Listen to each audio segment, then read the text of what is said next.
So in this video, we're going to introduce the chain rule. Well, it's already been introduced in the flip class video, so we're actually going to do a bunch of examples with it. But let's recall what the chain rule says to start with. So if I have a composition of two differentiable functions, so let's say f composed of g, and I want to take the derivative of this, which is the same as f of g of x, and I want this derivative.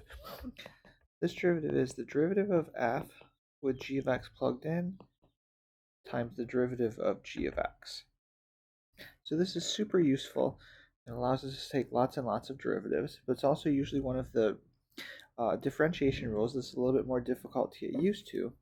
So we're going to do lots of examples to see how to use this. So let's start with a simple one.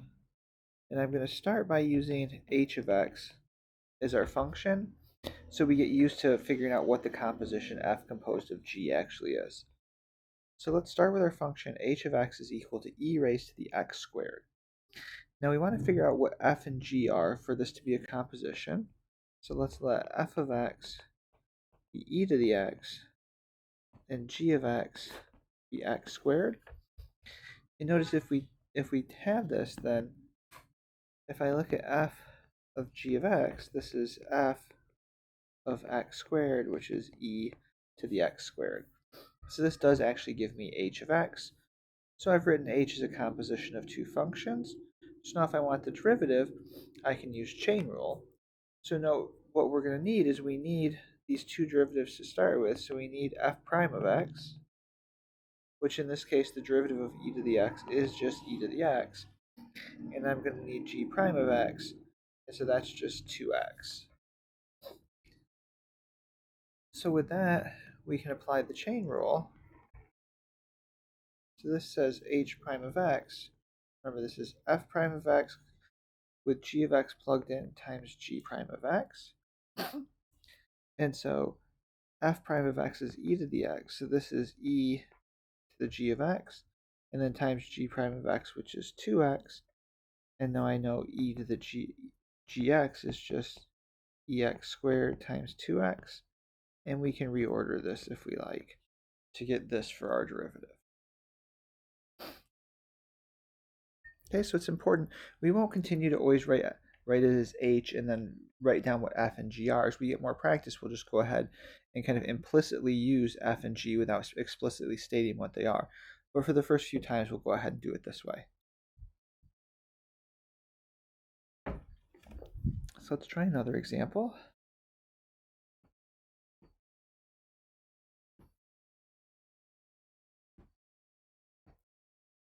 So this time, let's let h of x be x squared plus x plus 1 raised to the 100. And so again, let's figure out what our f and g are. So we can kind of see here our inside function for this should be x squared plus x plus 1. And our outside function is just raising that to the 100th power. And so we see if I take f of g of x, this is f of x squared plus x plus 1, which is x squared plus x plus 1 to the 100. So we did figure out an f and g here to write our h as a composition. Now, like before, we're going to find these two derivatives. So the derivative of g is just 2x plus 1. The derivative of f is just 100 x to the 99. And so now we can use chain rule now that we've figured these out. So h prime of x, where this is f prime of g of x, g prime of x. The more times you write this in your notes, the easier it'll be to remember it. So this is f prime, and now we put in our g of x, which is x squared plus x plus 1. Our g prime is 2x plus 1. So this is 100 x squared plus x plus 1 to the 99 times 2x plus 1.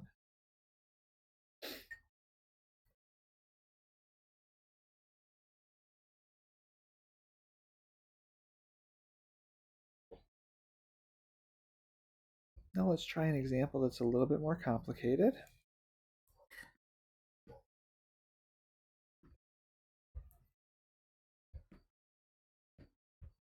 So let's let h of x be the square root of x squared plus 1 over x plus 1.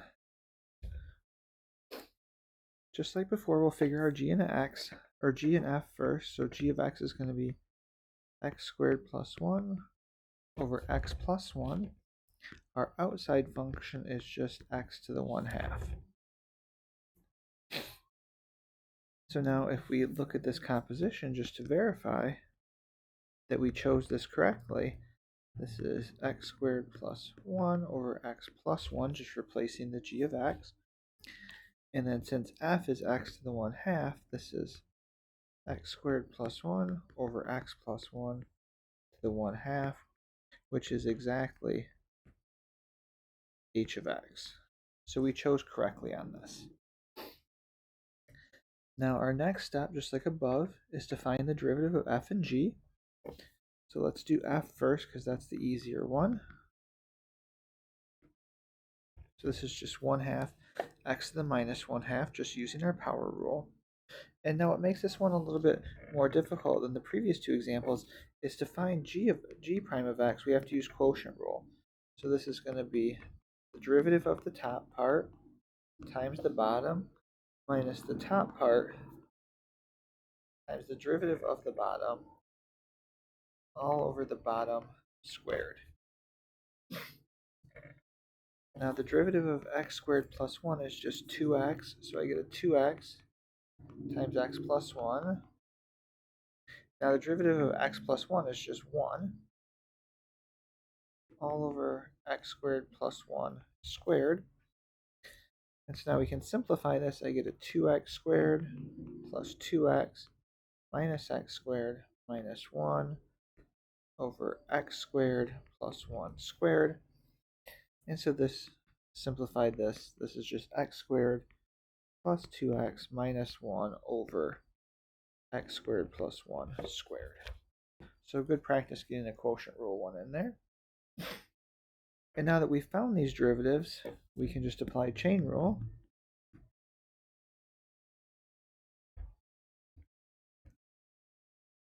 And so this is, remember, the 1/2, so this is going to be f prime, and then if we just put the g like this first, and then I have my g prime.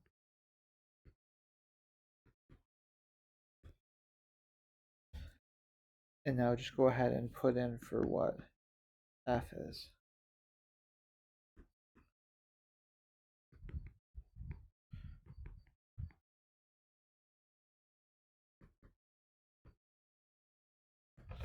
And that's our derivative.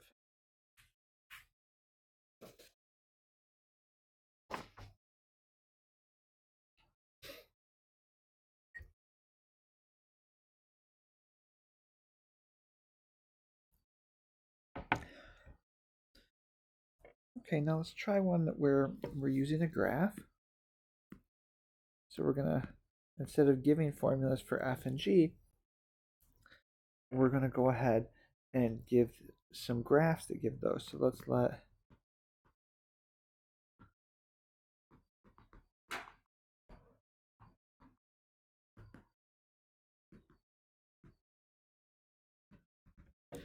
So we go ahead and draw these graphs, and this will give us what our f and g are.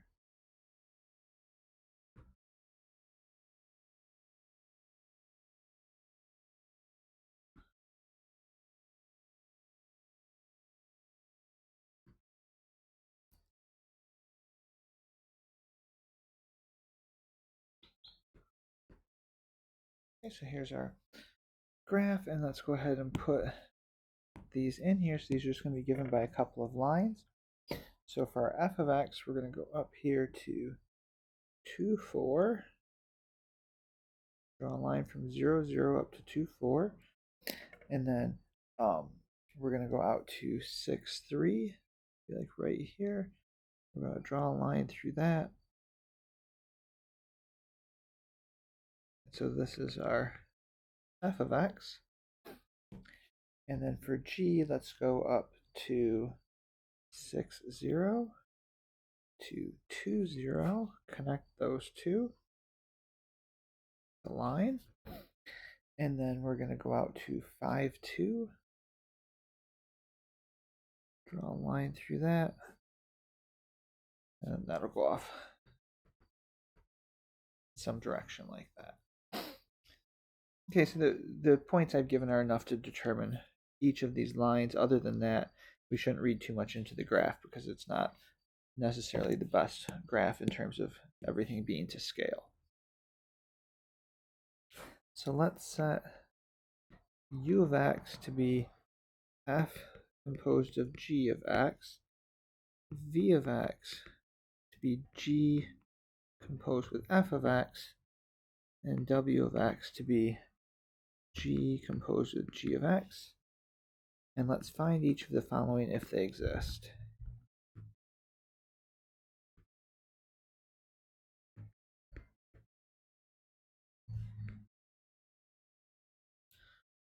So for the first one, let's find u prime of 1. Let's find v prime of 1 and w prime of 1. And now just using our chain rule, we can go ahead and see what we're going to need for each of these. This is going to be f prime of g of 1 times g prime of 1. This is going to be g prime f of 1, f prime of 1. And this is going to be g prime g of 1, g prime of 1. So that tells us what we need to figure out for each of these. So the first part we're going to need to figure out is what is this first leg of the g function going to be. So we have this goes through the points 0, 6 and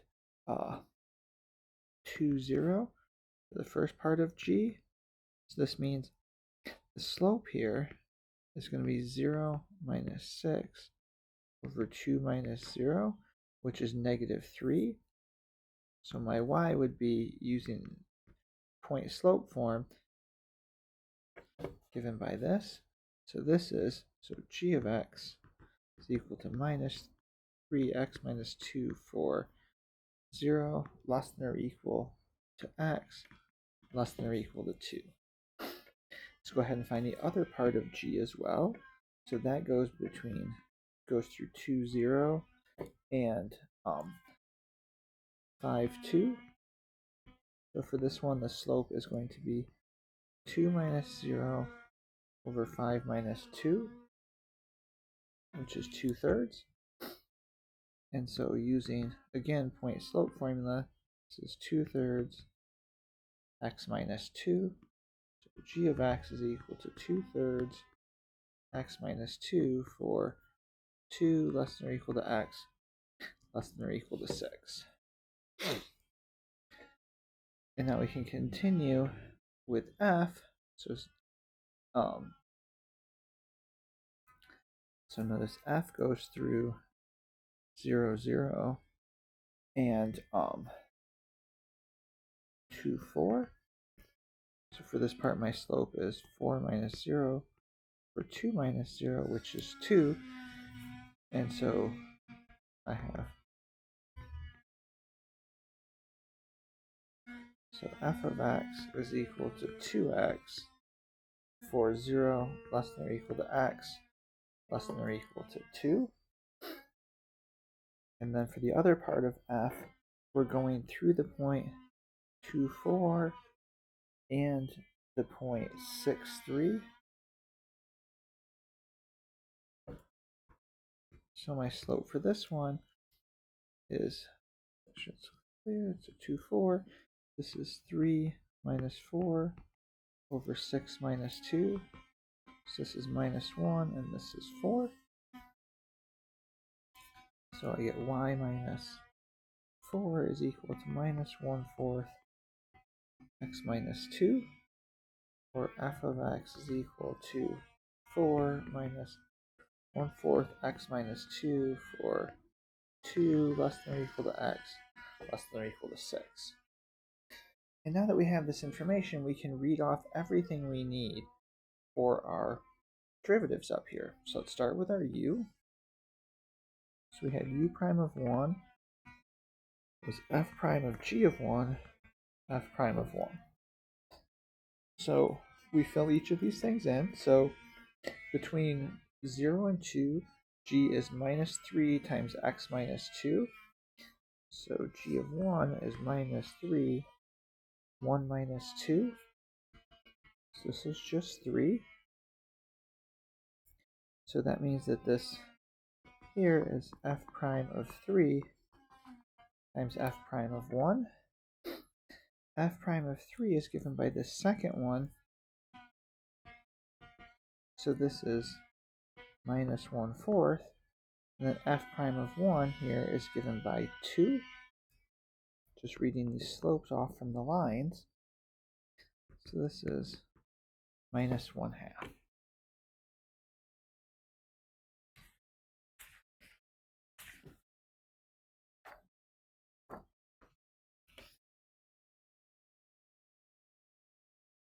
Oh, sorry, we messed this one up. This should be a g prime here. Let's redo this. Wrote this down wrong. So this should be g prime of 1. Sorry about that. And so then this should be f prime of 3, g prime of 1. And now the f prime of 3 is given by minus 1/4. And g prime of 1, we go back up here to this part, g prime here at 1 is equal to minus 3. This should be minus 3, so this should be 3/4. Now we can go with the v prime of 1. This is g prime, f of 1, f prime of 1. Now we can fill these in, so f of 1, remember f of x is just 2x for that part. So f of 1 is 2 times 1, which is 2. And so this should be g prime of 2, f prime of 1. But if we go back to our graph, notice that g prime of 2, there's a sharp edge at 2 here. And so that doesn't exist. So there is no g prime of 2. So this does not exist because g prime of 2 does not exist. And finally, w prime of 1 was g prime, g of 1, g prime of 1. We already calculated g of 1 is 3. So this is g prime of 3, g prime of 1. G prime of 3 is given up here as 2/3. And then g prime of 1 we saw as negative 3. So this is just negative 2.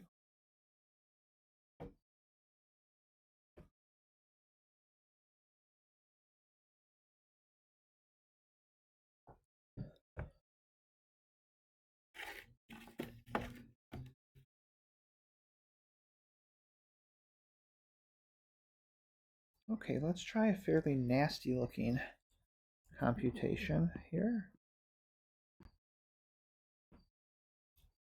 Let's find dy dx for y being equal to the square root of f of x squared times g of 2x. So this has a bunch of different parts to it. We're going to have to use chain rule, we're going to have to use product rule, we're going to use chain rule again. So let's go ahead and set this up. So notice the outermost function here is raising to the 1/2 power. So I'm going to have a 1/2. I'm going to have f of x squared g of 2x to the minus 1/2. And then I need the derivative of everything inside by chain rule. So now I can start working on this second derivative. So the first part, we're just going to keep copying down as we go through. That doesn't change. And now for this one, I have a product rule. So I need f of x squared, the derivative of that, times g of 2x, plus f of x squared, derivative of g of 2x. And so this is 1/2, so we just keep working our way through.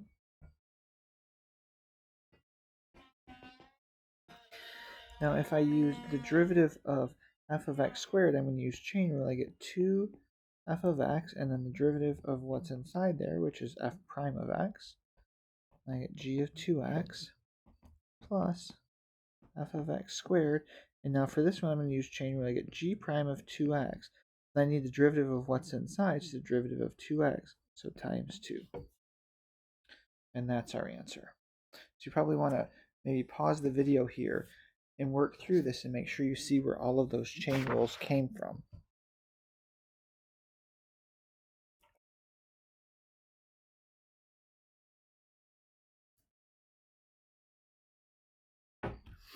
Okay, let's try a few word problems now.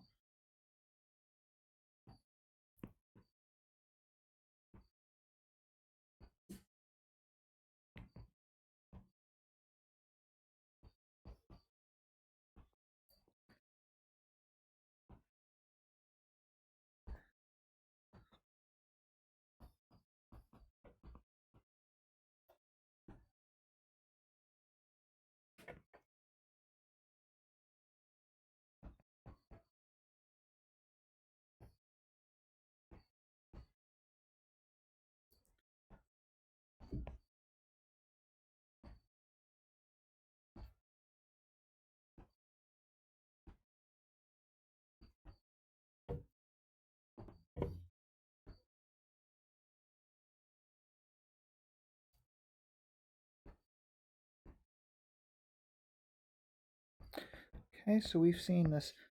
We've looked at the theory of relativity briefly in an example earlier. It says predicts an object whose mass is m0 when at rest will appear heavier when it's moving at speeds close to the speed of light. So the formula for this, when the object is moving at speed v, its mass m is given by the following formula. So m of v is equal to m0 over square root of 1 minus v squared over c squared, where c is the speed of light. And this is a constant. Okay, so first thing, let's calculate is what is dm dv.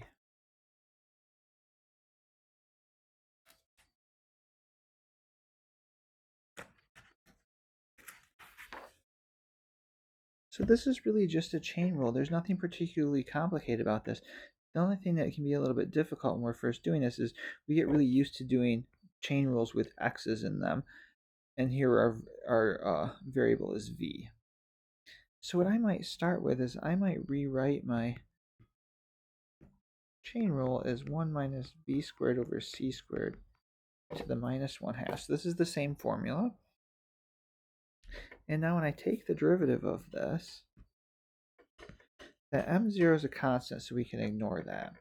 And now the outermost function, we can view it as an x to the minus 1/2. So I'll have a minus 1/2, and then I leave this stuff inside alone, and I have minus 3/2. And then I need the derivative of the function that's inside, which is 1 minus v squared over c squared.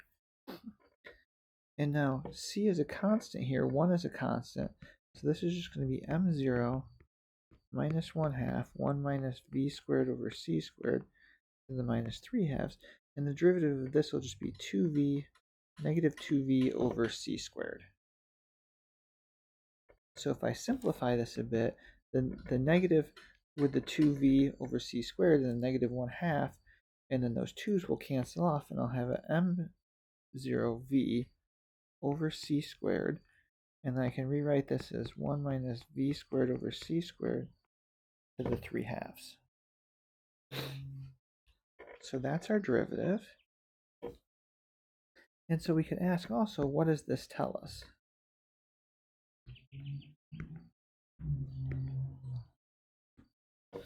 Well, in this case, everything here is positive. We know v is always less than c, so v squared over c squared is less than 1.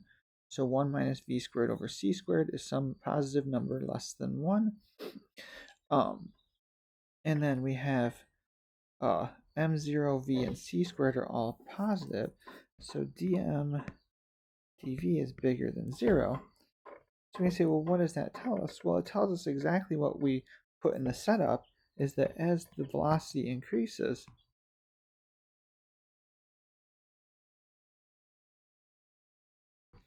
the mass of the object increases.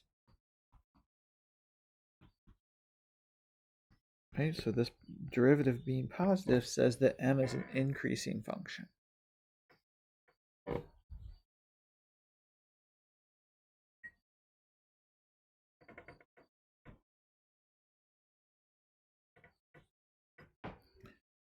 Let's try another example.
Okay, so if we invest P0 in a bank account that gives an annual interest rate of R%, so something like, say, 3%, after T years, you'll have P of T dollars, where P of T is given by P0 times 1 plus R over 100 T. So we've also seen this formula before. So let's ask a few questions about this. So let's assume P0 and R are constants.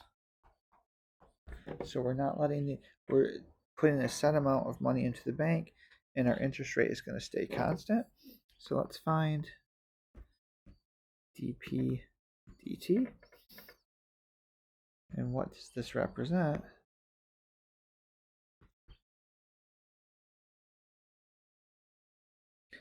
Well, if everything is constant here, except for the t, then this is really just the 1 plus r over 100 is just an exponential function. It's just an a to the t, where a is 1 plus r over 100.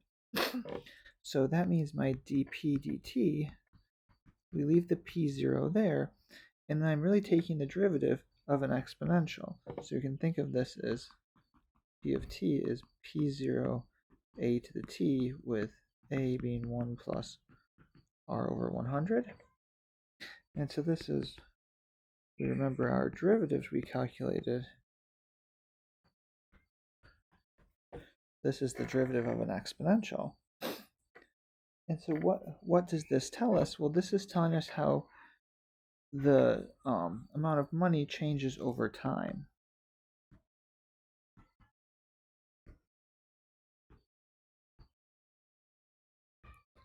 Everything is positive here, so it's going to be growing.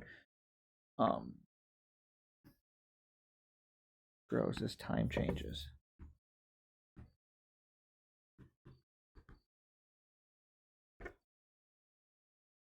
Now we could also ask what happens here if, instead of letting time change, we just want to see how our bank account might change if the interest is what's changing. So let's find dp dr, assuming p0 and t are constant. Right, so maybe we're shopping around at different banks and we're looking at different possible interest rates, and we'd like to know how that would change the amount of money that we would be getting. So in this case, if we look up now, our t is constant here. So the r is what's varying. So this is really like kind of an x to the t, in this case with the chain rule, where the inside function is 1 plus r over 100. So when I take this derivative, this p0 is going to stay the same. And now when I take the derivative, I'm going to bring the t down front. I have 1 plus r over 100 t minus 1. And then the derivative of what's inside there. So 1 plus r over 100 prime. So this is going to be p0t 1 plus r over 100 t minus 1, and then the derivative of this is just 1 over 100. And so this is measuring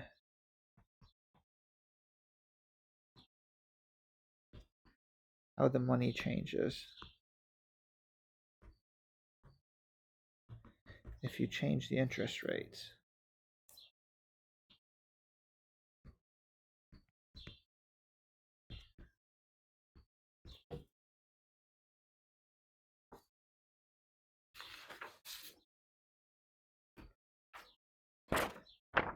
Okay, so one more interesting thing we can do with the chain rule is we can actually use the chain rule to find the derivative of some inverse functions.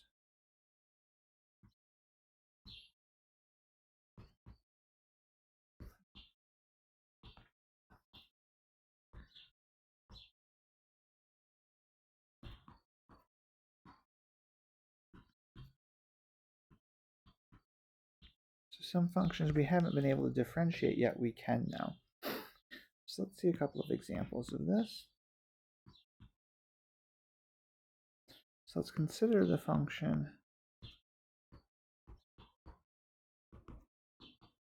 let's start with just natural log of x. So we have not been able to calculate the derivative of this so far, but now we'll be able to do this with chain rule. So let's recall that natural log is the inverse of the exponential function. So that means if I plug in the logarithm to the exponential, this just spits x back out. So now what I can do is I can take the derivative of both sides of this equation.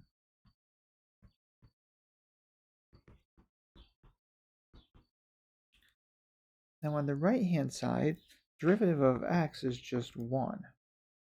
On the left-hand side, I'm going to use chain rule. So derivative of e is just e, so I get e natural log of x back. But then I need whatever the derivative of natural log of x is. Now I don't know what that derivative is, but that's the point. I'm trying to figure that out. So if I rewrite my equation here, I get e to the natural log of x, maybe write it in this way, is equal to 1. So then solve for what we're interested in. So solve for this derivative.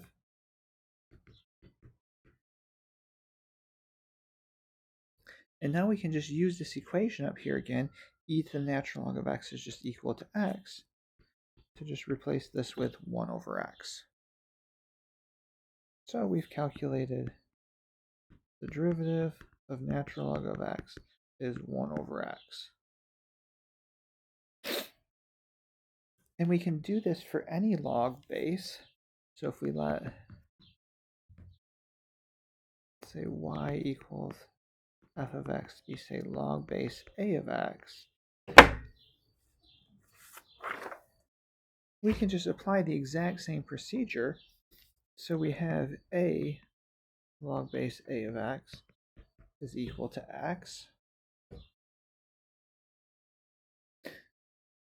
So then, same thing, take the derivative of both sides of this equation.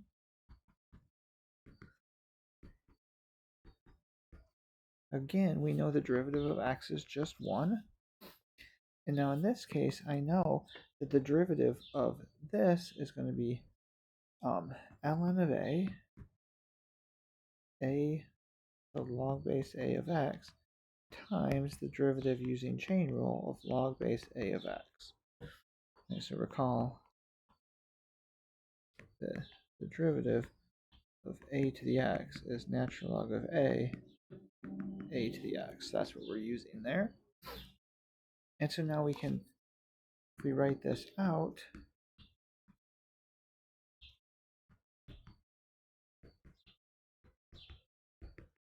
I have this equation. So again, solve for the derivative we're interested in.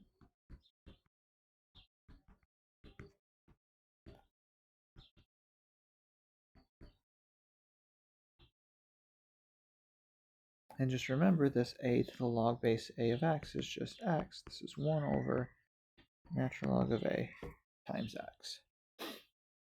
So that's another derivative we've now added to our list of derivatives we know.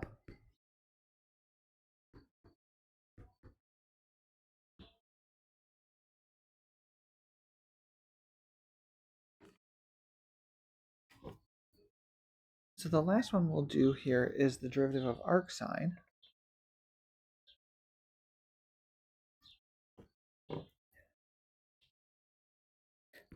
So what you should do after we do arcsine is you should work out the derivative of arctangent. It's a little bit easier than arcsine. So let's consider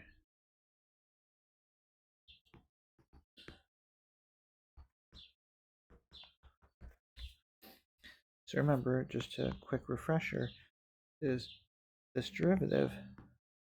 Okay, so to find this arcsine, we restricted the domain of sine from pi over 2 to minus pi over 2. So our arcsine here. So this flips over and looks like this. Now we go from 1 minus 1, we go up to pi over 2, down to minus pi over 2. So now we want to find the derivative of this function. So we'll play the same game, and so we use, if I take the sine of arcsine of x, this just gives me x back, because they're inverse functions. So again, we take the derivative of both sides.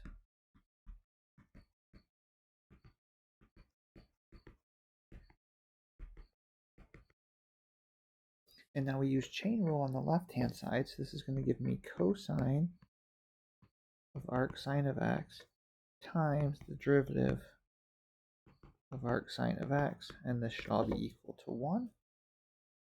So the derivative of arcsine of x is 1 over cosine of arcsine of x. Now this isn't the most satisfying way to write this, so what we'd like to do is we'd like to simplify this a bit, because cosine of arcsine of x isn't something that's very nice to work with. So let's suppose we say theta is equal to arcsine of x. Okay, so this is equivalent to sine of theta is equal to x. So then we want what is cosine of arcsine of x, which is the same thing as cosine of theta. So notice that if I look at cosine of theta, we know cosine squared theta plus sine squared theta is equal to 1. So this means that cosine of theta is equal to plus or minus the square root of 1 minus sine squared theta. And now I know sine of theta here is equal to x, so I can plug that in and say cosine of theta is plus or minus the square root of 1 minus x squared. And now we need to figure out, do we want positive or negative here? So I know the arcsine, so cosine arcsine of x, since we know the arcsine, we look back up here, arcsine is between, the outputs are between minus pi over 2 and pi over 2.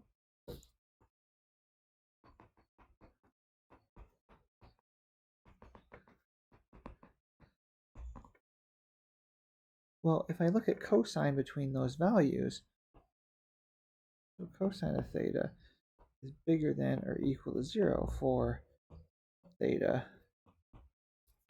between minus pi over 2 and pi over 2. So cosine of arcsine of x has to be bigger than or equal to 0. So that means we want the, the positive square root.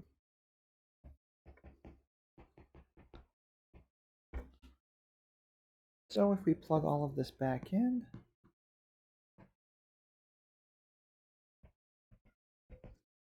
So this was 1 over then square root of 1 minus x squared.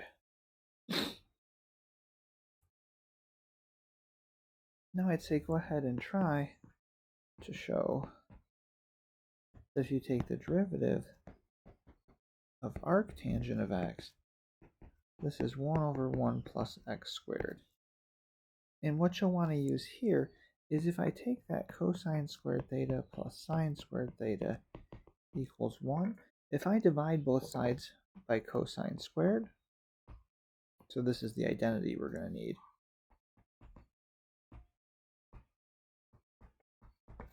I get 1 plus tangent squared theta equals secant squared theta. So above where we use sine squared plus cosine squared is equal to 1 to simplify, so up here at this point here, that's where we're going to want to use this second identity here for this one. But the nice thing is you won't have to worry about any whether there's a plus or minus for any square roots for this one, so it's a little bit easier.